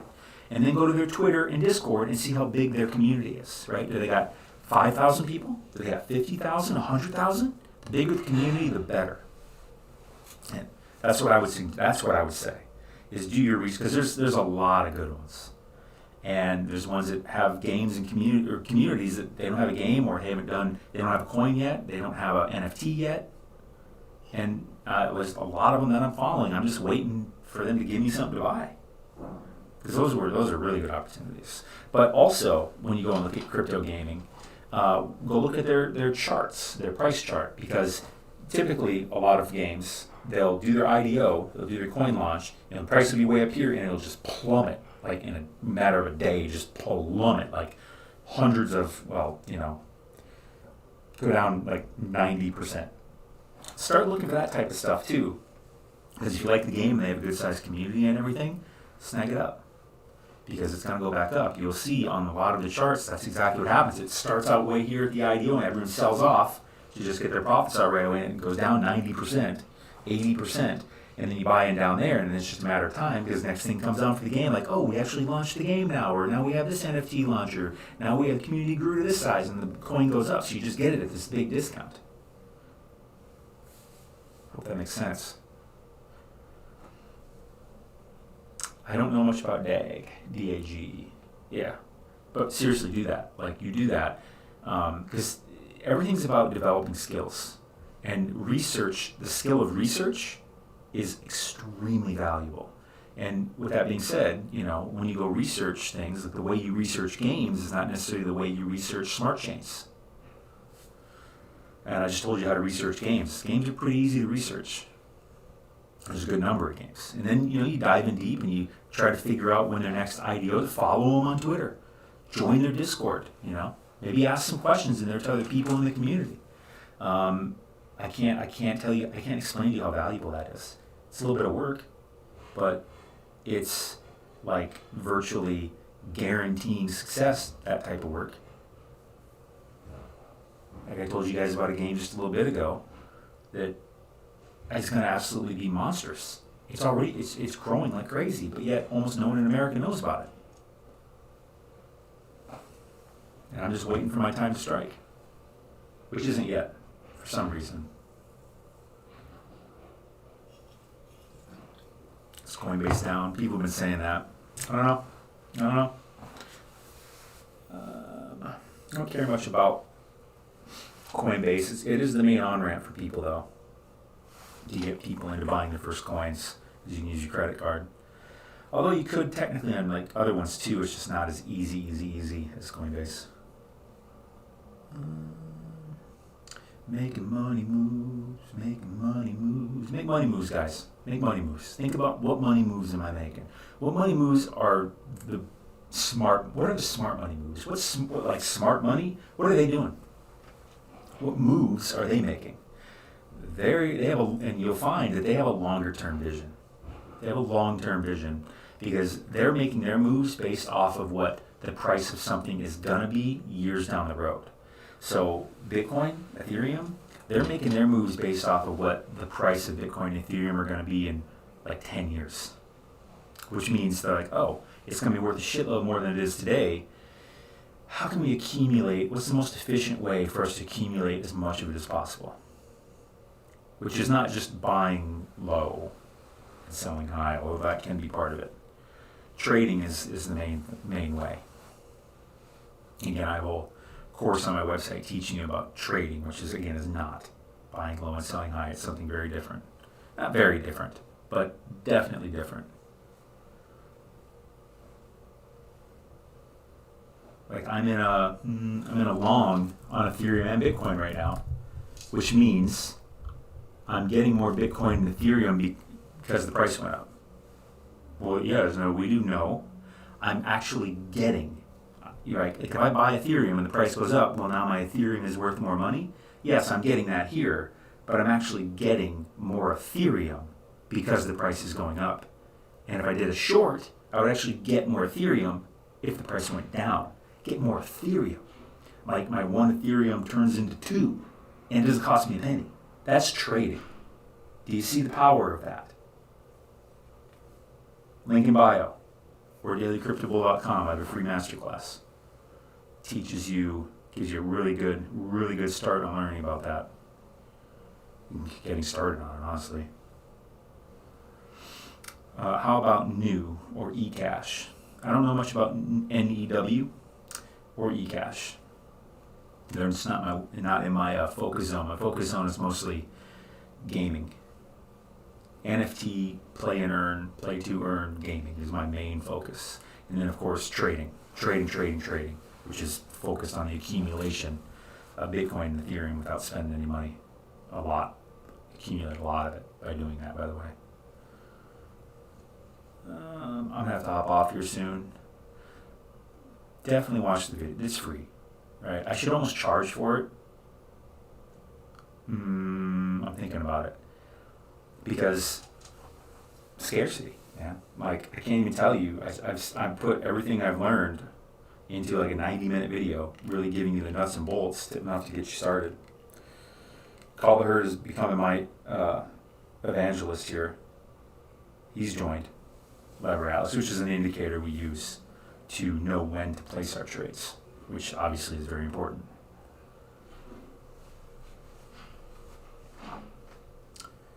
Yeah, don't use it. Yeah, that's a good point. Don't use other indicators. I mean, whether you use Lever Atlas or something else, you can't use them all together. It's just confusing. You have to pick a strategy. You got to pick one. I use Lever Atlas. It's the one I made for myself. I see no reason to use another one. I used to use a ton along with this, and it was just dumb, stupid amount of information. I just use Lever Atlas and Fibonacci lines. That's it. Only thing I use. You cheerleader. I'm going to call you an evangelist. Not because of religious or anything. I'm not religious. It's just that's just literally a term for someone that like promotes it. So you're the man. You're the man. You're the man, Cole. Thank you. And I'm glad you're getting good use out of it. Actually, that's by far what I'm most happy about. Seriously. Because this is the type of thing where I'm just kind of like, because once I discovered it, it was like, oh my God, everything else is stupid. Everything else is incredibly stupid compared to this. This is what the real like smart money does. This is incredible.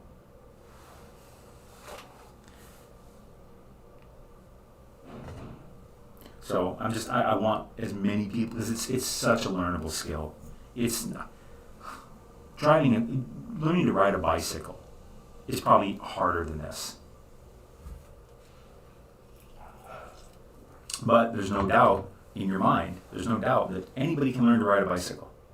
Anybody can learn to drive a car. Anybody can learn to write. Anybody can learn to speak. Anybody can learn to run. Anybody can learn to climb. Anybody can learn to throw a ball. Anybody can learn to trade. Anybody. I can't even tell you how certain I am of that. Especially when it makes it, Lever Atlas makes it so easy. It does. It really never mind. I'm going to stop promoting my own stuff so heavy here. Just go watch the class, anyone that hasn't, and just get involved in trading, whether it's with Lever Atlas or whatever. Just really, it'll change everything for you. Everything. Getting involved in trading, learning that skill. What I think about Crow, I think that way too many people have asked me about Crow on this live stream. I think sell it. Because it's pumped. It's pumped. It's pumped. It's pumped. One of the biggest things you gotta learn is to sell shit when it pumps. Sell shit when it pumps. If you want, but I'm really bullish on the project, well then buy it back at a lower price after it drops some. Sell it higher and buy it lower. If you do nothing else. Silver, gold, crypto. You're definitely an investor. You're an investor in money. You're an investor in money because silver, gold, and crypto are really the only things that are truly money.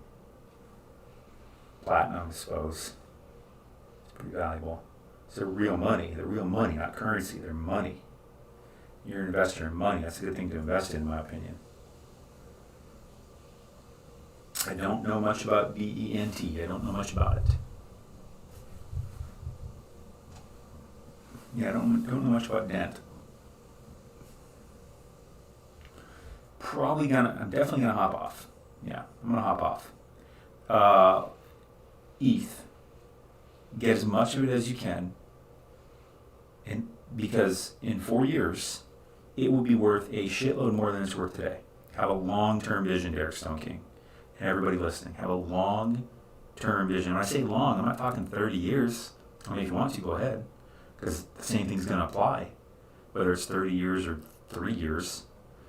Granted, the prices will be much higher in 30 years, but if you have a long-term vision, like Wayne Gretzky style, playing to where it's going to be instead of where it is, realize that Ethereum is going to be worth a shitload more in 4 years than it is today. I don't think really anybody is going to argue with me on that. So now that you're aware that Ethereum and Bitcoin are going to be worth a shitload more in 4 years than they're worth today, doesn't that kind of change your activities, your goals, your strategies? It should be the primary focus, in my opinion, of everything you do. It doesn't have to be the only thing you do, but it's got to be the primary focus. Primary focus of what you do. The accumulation of Bitcoin and Ethereum. No doubt about it.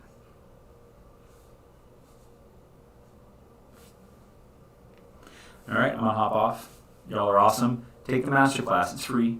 Links in bio or dailycryptobull.com. Go take the trading masterclass. Y'all are awesome.